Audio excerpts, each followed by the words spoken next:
Boa noite.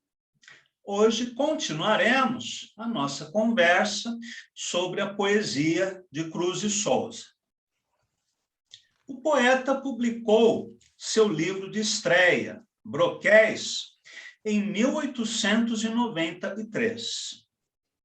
O título do livro faz referência a um pequeno escudo circular, feito de ferro e madeira, usado por soldados de infantaria na Idade Média. O culto ao imaginário medieval europeu será recorrente na poesia romântica e também na simbolista. Em relação ao broquel, vale a pena dizer também que é uma arma defensiva. Conforme escreve Aguinaldo José Gonçalves, abre aspas, este livro revela uma técnica estilística ímpar, que chega a nos lembrar possíveis desenhos de caleidoscópio. A cada movimento de formas e cores, um prodigioso desenho se compõe. Um dos traços constantes nessa obra é a presença do branco em todos os seus matizes. A brancura, a alvura, luminosidade, o luar, a neblina, a neve e outras variações. Dir-se-ia que o branco e o vago, o vaporizante, o sonho, são elementos que demarcam por si sós todas as composições. Suas figuras são todas mais ou menos aéreas e mescladas ao caráter místico, intenso no espírito do poeta, vão conduzir o leitor ao universo essencialmente simbolista. Fecha aspas. Já Andrade Muricy, em seu livro Panorama do Movimento Simbolista no Brasil, escreve sobre a escrita excêntrica do poeta do Desterro, abre aspas, uma ductilidade musicalíssima, uma luminosidade cromática feita de entretons que não eram pictóricos, porém de sentimentos, modalidades de sensibilidade para matizes de atmosfera moral, entretanto, legitimamente poéticos. Ao mesmo tempo, descobria-se nele, por fim, o domínio de um verdadeiro artesanato. Fecha aspas. Na crítica literária do período entre o fim do século XIX e o início do XX, a obra de Cruz e Souza, porém, não era consenso entre os críticos literários. José Veríssimo chegou a dizer, a respeito do, abre aspas, malogrado poeta preto, fecha aspas, que, abre aspas de novo, ou ele não tinha de fato nada para dizer, ou não sabia de todo dizer. E esta sua inaptidão de expressão artística parecia-me chegar nele à inibição patológica. Os seus sonetos, se não lhes vamos mais fundo que ao sentimento literal, não significam coisa alguma. Fecha aspas. Em comentário de clara conotação racista, José Veríssimo chega a comparar a música poética dos versos de Cruz e Souza com a, abre aspas, monotonia barulhenta do tantã africano, fecha aspas. Então, quando vocês pensarem em críticos cretinos, lembrem-se que este não é um fato recente. Mas atento às inovações da poesia simbolista, Silvio Romero dedica um ensaio ao poeta catarinense, onde escreve, abre aspas, a arte simbólica justifica-se por si mesma. Toda a grande poesia foi sempre obscura, misteriosa, ensombrada e até mística. Fecha aspas. Romero destaca, abre novamente, o poder evocativo de muitas de suas poesias. Ele não descreve nem narra. Em frases vagas, indeterminadas, aparentemente desalinhadas, sabe, por não sabermos que interessante e curiosa magia, atrair o pensamento do leitor nos longes indefinidos, sugestionando-lhe a imaginativa, fazendo-o perder-se nos mundos subterrâneos, sempre melhores do que aqueles em que vivemos. Fecha aspas. Lembrando que José Veríssimo e Silvio Romero são dois grandes críticos literários que praticamente criaram a crítica literária brasileira. Os dois autores publicaram vários volumes dedicados ao estudo da literatura brasileira. Muito bem. O poeta catarinense receberia ainda comentários críticos de Afrânio Coutinho, mas foi excluído da formação da literatura brasileira, de Antônio Cândido, que preferiu focar o movimento romântico na primeira metade do século XIX, por ser contemporâneo da independência política do Brasil.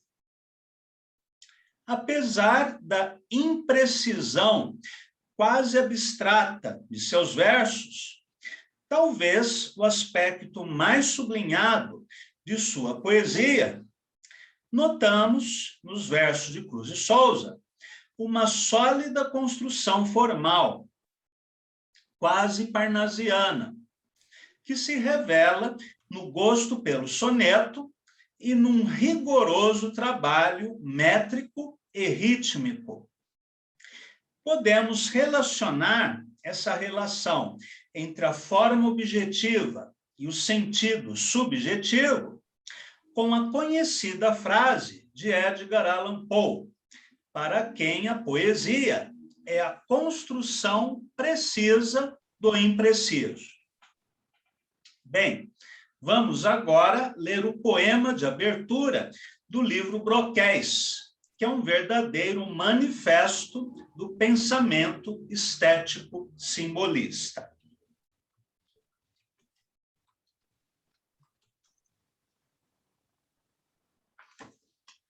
Antífona. Ó formas alvas, brancas, formas claras, de luares, de neves, de neblinas. Ó formas vagas, fluídas, cristalinas, incensos dos turíbulos das aras. Formas do amor constelarmente puras, de virgens e de santas vaporosas. Brilhos errantes, mádidas frescuras, e dolência, delírios e de rosas. Indefiníveis músicas supremas, harmonias da cor e do perfume, horas do ocaso, trêmulas, extremas, réquiem do sol que a dor da luz resume. Visões, salmos e cânticos serenos, surdinas de órgãos flébeis, soluçantes, dormências de volúpticos venenos, sutis e suaves, mórbidos, radiantes. infinitos espíritos dispersos, inefáveis, edênicos, aéreos. Fecundai o mistério destes versos, com a chama ideal de todos os mistérios. Do sonho, as mais azuis diafaneidades, que fulijam, que na estrofe se levantem, e as emoções, todas as castidades, da alma do verso, pelos versos cantem. Que o pólen de ouro dos mais finos astros fecunde e inflame a rima clara e ardente. Que brilhe a correção dos alabastros, sonoramente, luminosamente. Forças originais, essência, graça, de carnes de mulher, delicadezas. Todo esse eflúvio que por ondas passa, do éter nas róseas e áureas correntezas. Cristais diluídos de clarões álacres, desejos, vibrações, ânsias, alentos, fulvas vitórias, triunfamentos acres, os mais estranhos estremecimentos. Flores negras do tédio e flores vagas de amores vãos, tantálicos, doentios. Fundas vermelhidões de velhas chagas, em sangue, abertas, escorrendo em rios. Tudo vivo e nervoso, e quente e forte, nos turbilhões quiméricos do sonho, passe, cantando ante o perfil medonho e o tropel cabalístico da morte. Este é o poema de abertura do livro Broquéis. Muito bem. A arquitetura do poema é construída em 11 quartetos, com métrica decassilábica, e as rimas distribuídas na sequência AB a B. O poeta faz largo uso de aliterações e assonâncias, que dão expressiva musicalidade à peça, e ainda recursos sinestésicos, como acontece na estrofe, indefiníveis músicas supremas, harmonias da cor e do perfume, horas do ocaso, trêmulas, extremas, requiem do sol, que a dor da luz resume. A escritura poética de Cruz e Souza, nessa composição, de caráter metalinguístico, utiliza referências religiosas, medievais, mitológicas e mágicas, esvaziando o seu sentido literal, buscando mais a construção metafórica que aponta para o vago, o indefinível. Daí o uso abundante de adjetivos, que não qualificam os substantivos, mas colaboram na estratégia de criar um texto quase abstrato, próximo à música. O próprio título do poema, Antífona, refere-se a uma melodia breve, executada no canto gregoriano, antes e depois de um salmo. Notamos aqui, sobretudo, a ênfase na cor branca. Ó formas alvas, brancas, formas claras de luares, de neves, de neblinas, que têm recebido diferentes interpretações, desde uma devoção submissa do negro ao branco, até uma leitura mística, em que o branco é o vazio, a extinção das formas, o mergulho no absoluto e a saída de uma realidade injusta. O amor erótico é um tema que comparece em diversas peças do livro, entre as quais selecionamos duas: Dilacerações e Dança do Ventre. Vamos ler esses poemas. Dilacerações. Ó carnes que... Alô? Tem algum microfone que está aberto, está com uma musiquinha no fundo aí. Por favor, desliguem o áudio.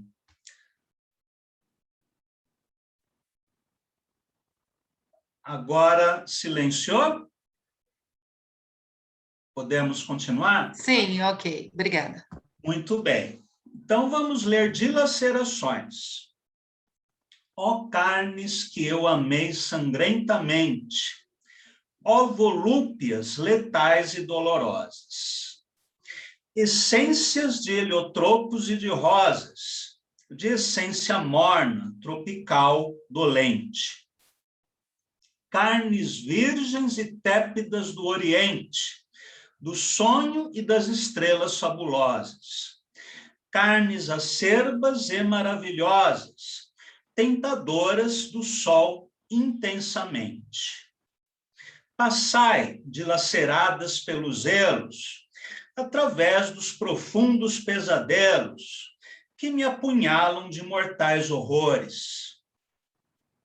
Passai, passai, desfeitas em tormentos, em lágrimas, em prantos, em lamentos, em ais, em luto, em convulsões, em dores.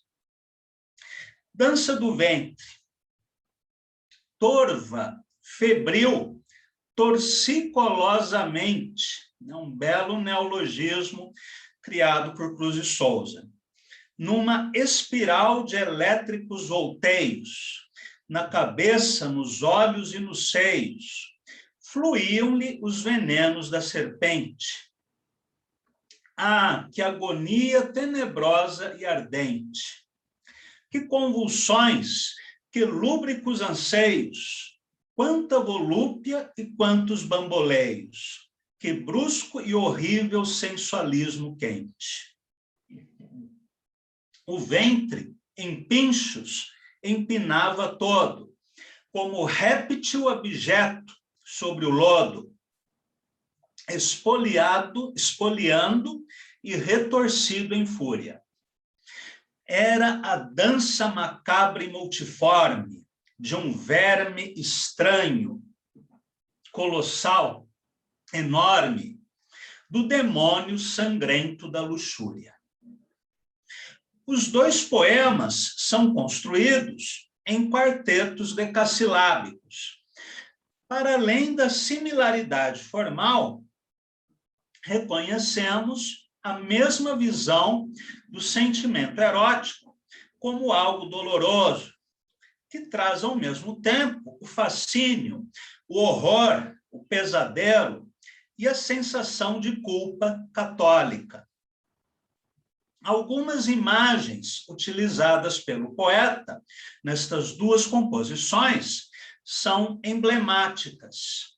A serpente, o réptil abjeto, o verme estranho, o demônio sangrento, o sensualismo febril, furioso, convulsionado, próximo à experiência da loucura, por sua vez, parece uma previsão do destino de sua companheira, Gavita, que enlouqueceria poucos anos após o casamento, pela perda dos filhos, vítimas de tuberculose. Em Faróis, livro publicado póstumamente em 1900, encontramos um outro Cruz e Souza, muito mais concreto do que abstrato. Conforme escreve o crítico Aguinaldo José Gonçalves, abre aspas, Faróis consegue conjugar dois polos de realidade, as contingências da vida tão sofrida do poeta e a capacidade de transfiguração linguístico-poética dos seus versos, que pulsam e sugerem uma expressão maior, superadora do imediatismo pessoal. O poeta rompe com a sequencialidade lógica, fugindo totalmente da linha parnasiana de composição.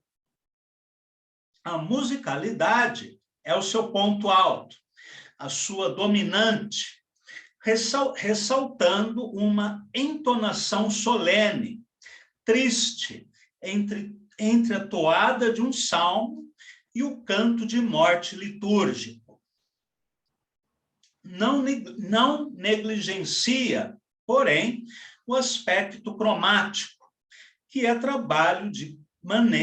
trabalhado de maneira vigorosa. Se em broquéis a aproximação possível é com a pintura impressionista, ou mesmo com o pontilhismo, em faróis temos algo mais próximo do expressionismo de Munch, como, por exemplo, nesta composição, intitulada Litania dos Pobres. Os miseráveis, os rotos, são as flores dos esgotos. São espectros implacáveis, os rotos, os miseráveis. São prantos negros de furnas, caladas, mudas, soturnas. São os grandes visionários dos abismos tumultuários, as sombras das sombras mortas, cegos a tatear nas portas. Procurando o céu, aflitos, e varando o céu de gritos. Faróis à meia-noite apagados, por ventos desesperados. Inúteis, cansados braços, pedindo amor aos espaços. Mãos inquietas estendidas ao vão deserto das vidas. Figuras que o Santo Ofício condena a feroz suplício. Arcas soltas ao nevoento, dilúvio do esquecimento. Perdidas na correnteza das culpas da natureza. Ó pobres, soluços feitos dos pecados imperfeitos. Arrancadas amarguras do fundo das sepulturas, imagens dos deletérios imponderáveis mistérios. Bandeiras rotas, sem nome, das barricadas da fome. Bandeiras estraçalhadas das sangrentas barricadas. Fantasmas vãos, sibilinos, da caverna dos destinos. Ó pobres, o vosso bando é tremendo, é formidando. Ele já marcha crescendo, o vosso bando tremendo. Ele marcha por colinas, por montes e por campinas, nas areias e nas serras, em hostes como as de guerras. Cerradas legiões estranhas, a subir, descer montanhas. Como avalanches terríveis, enchendo plagas incríveis, atravessa já os mares com aspectos singulares, perde-se além nas distâncias a caravana das ânsias, perde-se além na poeira das esferas na cegueira. Vai enchendo o estranho mundo com o seu soluçar profundo, com torres formidandas de tonturas miserandas. E de tal forma, no imenso mundo, ele se torna denso. E de tal forma se arrasta por toda a região mais vasta. E de tal forma um encanto secreto vos veste tanto.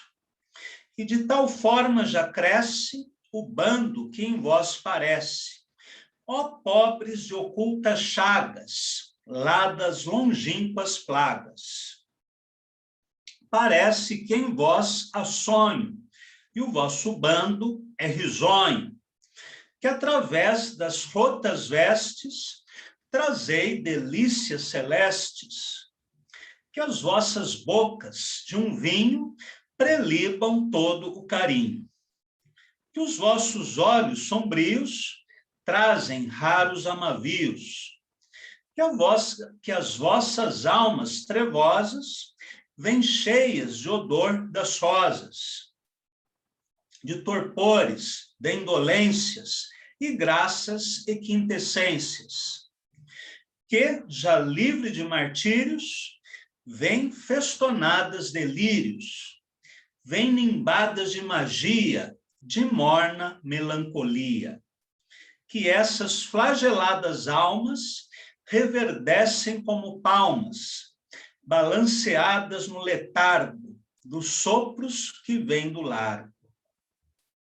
Radiantes de ilusionismos, segredos orientalismos, que como em águas de lagos boiam nelas cisnes vagos, que essas cabeças errantes trazem louros verdejantes e a languidez fugitiva de alguma esperança viva, que trazeis magos aspeitos, e o vosso bando é de eleitos, que vestes a pompa ardente do velho sonho dolente, que por entre os estertores sois uns belos sonhadores.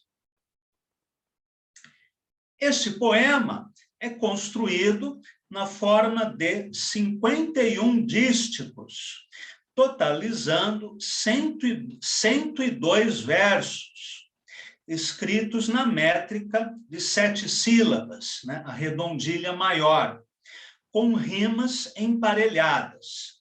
E o poema é muito rico na construção das rimas.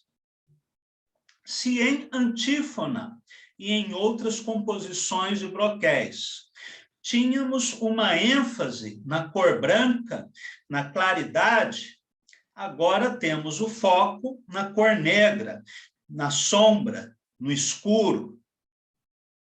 Se o branco relacionava-se à lua, à neve, à neblina, aos dias claros, aqui o escuro relaciona-se à pobreza, ao esgoto, ao abismo, à doença, à cegueira. Ao mesmo tempo, os pobres, os rotos, são chamados de grandes visionários, belos sonhadores, e ainda bando de eleitos, a quem talvez se revelem os imponderáveis mistérios. O poeta não apenas denuncia a injustiça e a exclusão social, mas eleva aquele que sofre à condição de um místico, profeta ou vidente, quase um novo Jesus Cristo. O tema reaparece no conhecido poema O Assinalado, incluído em seu 3º volume de versos, intitulado Últimos Sonetos, publicado póstumamente em 1905, e que, na minha opinião, é uma das obras mais perfeitas na língua portuguesa, no gênero soneto. Vamos ler, então, O Assinalado. Tu és o louco da imortal loucura, o louco da loucura mais suprema. A terra é sempre a tua negra algema, prende-te nela a extrema desventura. Mas essa mesma algema de amargura, mas essa mesma desventura extrema, faz que tua alma, suplicando gema, e rebente em estrelas de ternura. Tu és o poeta, o grande assinalado, que povoas o mundo despovoado de belezas eternas, pouco a pouco. Na natureza prodigiosa e rica, toda a audiência dos nervos justifica os teus espasmos imortais de louco. Maravilhoso este soneto. No primeiro quarteto deste soneto decassilábico, um metro usado com bastante frequência pelo poeta, ele apresenta uma tese. O poeta é um louco, preso à terra pela extrema desventura, ou seja, o não reconhecimento, a censura, as dificuldades materiais e outras consequências dessa imortal loucura que é a poesia. Na segunda estrofe, Cruz e Souza considera que, mesmo preso às algemas da amargura e à desventura extrema, o poeta rebenta em estrelas de ternura. Então, no primeiro quarteto, nós temos uma tese. No segundo quarteto, uma antítese. E nos tercetos, teremos a síntese.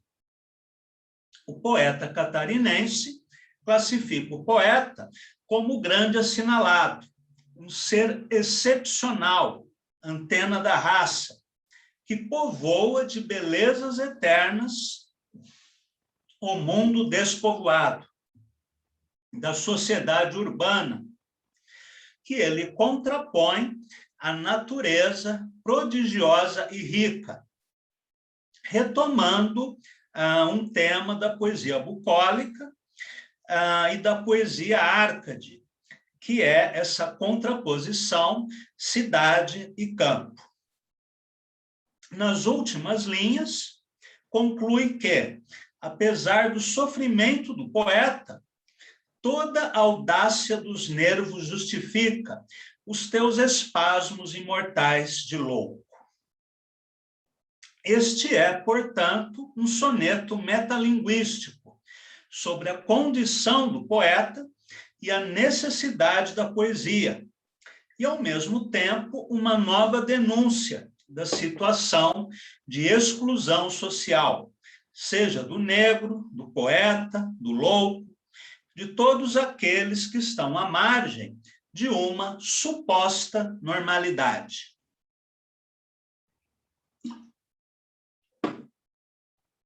Bem, vamos falar agora, brevemente, de Missal, livro que inaugura em nossa literatura o gênero do poema em prosa, criado na França por Charles Baudelaire 3 décadas antes, em 1864, se não me falha a memória.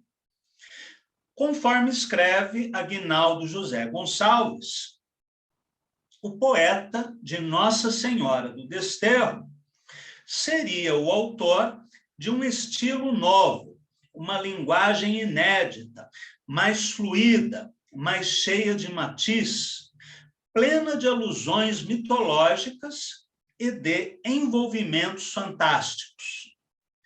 Perpassa todas as páginas desta obra um movimento inebriante de imagens simbólicas, mescladas a um total clima de sonho e de sensibilização em várias dimensões. Fecha aspas. É notável, sobretudo, o caráter pré-cubista desta obra, como acontece na peça Navio, que leremos agora.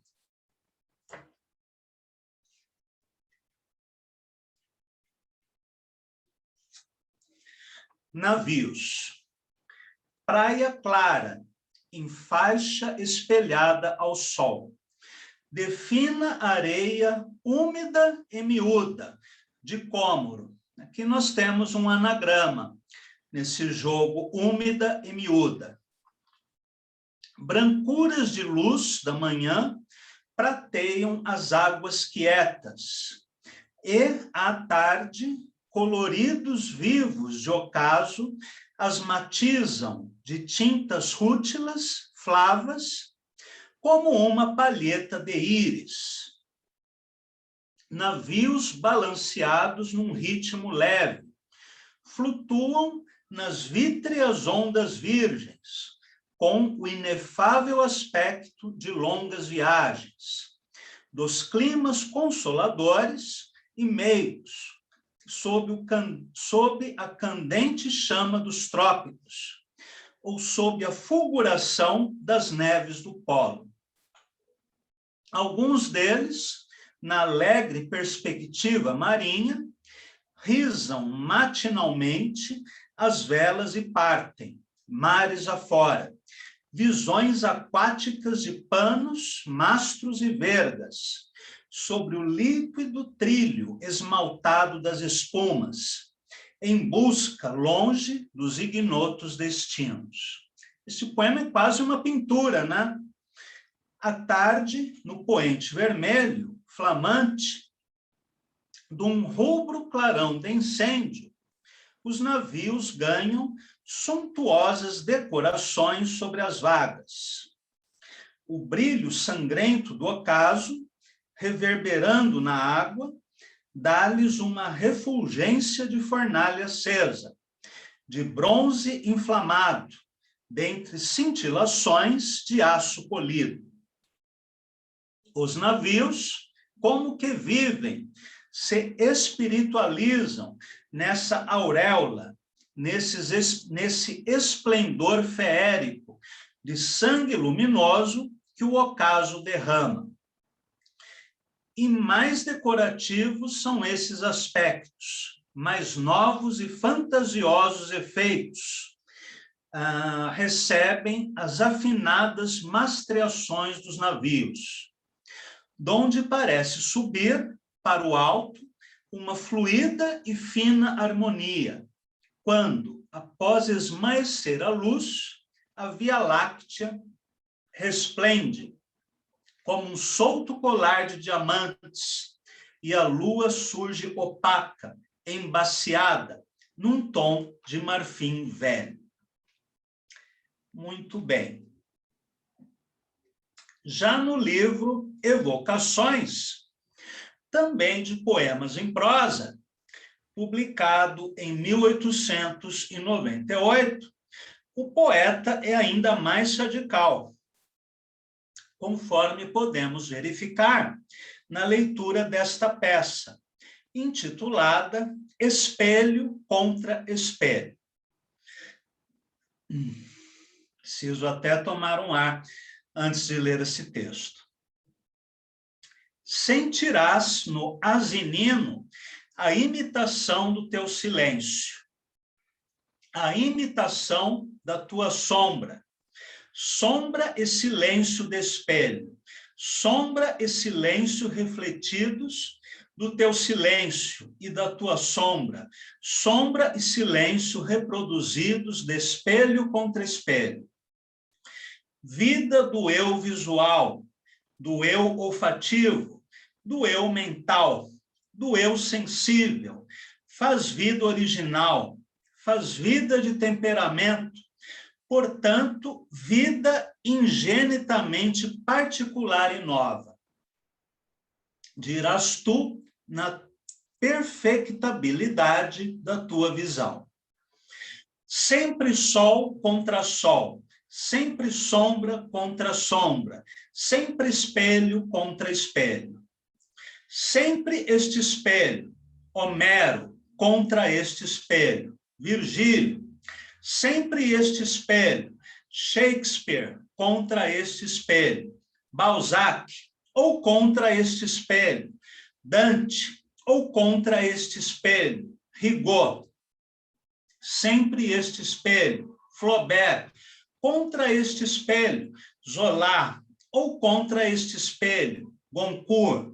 Sempre este espelho, Baudelaire, contra este espelho, Poe. Contra este espelho, Villiers, e contra este espelho, Verlaine. Sempre este espelho, Ibsen, contra este espelho, Maeterlinck. Esse é um dos poemas mais estranhos que eu já li.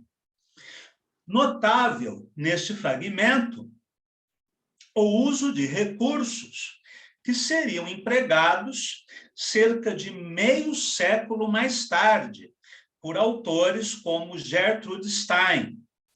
A repetição hipnótica de frases ou palavras com mínimas alterações ortográficas, fora de qualquer estrutura identificável, de prosa ou poesia. A fratura sintática, a anáfora, o uso dos sinais de pontuação como intervenções de caráter gráfico-visual. A enumeração caótica, no caso de autores venerados do cânone simbolista, com destaque para os autores da linha sério-estética, como Baudelaire e Verlaine, com a incompreensível exclusão de Rimbaud, Mallarmé e dos poetas da linha coloquial-irônica, Corbière e Laforgue. Este é um Cruz e Souza distante das névoas parnaso-simbolistas, das imagens deliberadamente grotescas, da retórica sentimental, e muito próximo das experimentações semânticas das vanguardas das primeiras décadas do século XX, ainda não devidamente estudado por nossa crítica literária, tão avessa à contribuição simbolista.